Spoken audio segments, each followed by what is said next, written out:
by criminals to drag out processes and to avoid justice. Secondly, strengthening our immigration laws and our borders laws, basically ending the fraudulent use of asylum seeking by criminals to drag out processes and to avoid justice, in effect. A series of tightening there.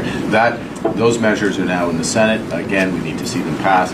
I want to highlight a very important bill that needs to move, which is Bill C-2, which is another series of border measures.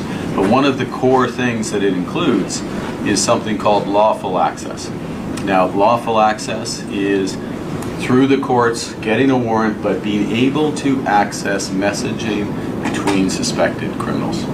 And these individuals know from their investigations, from their prosecutions, that what we see in extortion is very often through private messaging services. That's the mechanism to terrorize our population. We need to give the police, the prosecutors, lawful access to those messages so they can prosecute, and that's a job for Parliament, and we need to move on that. In addition, we have measures additional legislation to address victims of violence. That's so-called C-12, which is a bill, and make it an explicit crime to recruit youth into extortion. I know, for example, the Surrey Police and others have education campaigns and other campaigns in order to ensure that the youth don't come in, aren't pulled into these gangs, in effect. But we need to toughen it on the legal side. Also, legislation to combat hate in our communities, intimidation, people going to their synagogue, to their mosque, to their church, to their community center, a series of other measures, as well as the exploitation of children online.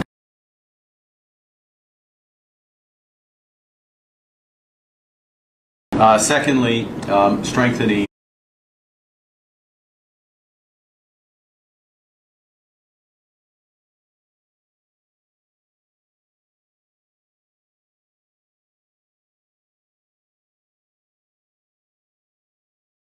I'm going to answer that it's important that we have a forward-looking. I'm going to answer that it's important that we have a forward-looking financial system that has information to manage it. A forward-looking financial system. A forward-looking financial system. A forward-looking financial system that has information to manage it. That has information to manage it.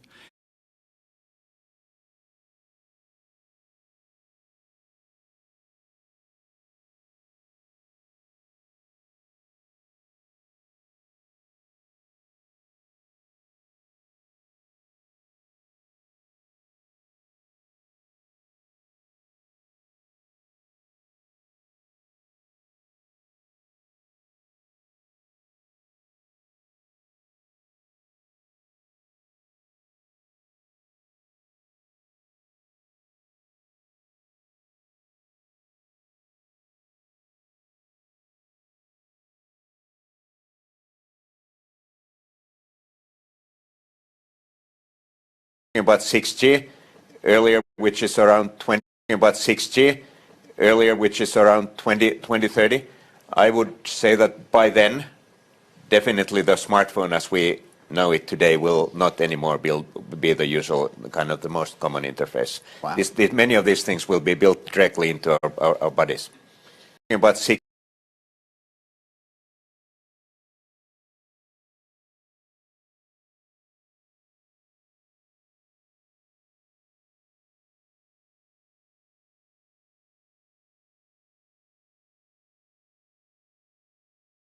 When and how will the feds be able to step in to help on that front?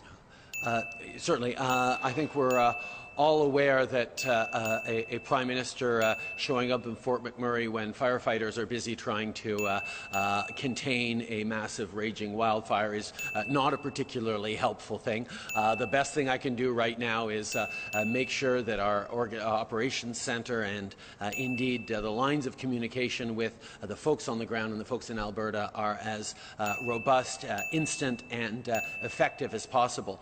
But I am certain that in the coming weeks I will have an opportunity to go out to Fort McMurray to both express my support directly to Premier Notley and Mayor Melissa Blake and others, but also to understand and share with Canadians the scale and the scope of the devastation that struck this community that for so many years contributed so much to the Canadian economy in terms of growth, and a community that now very much needs our help and attention. And that's certainly something I can't say I look forward to it, because just the pictures are troubling enough, but I know that it is going to be extremely important that I get out there.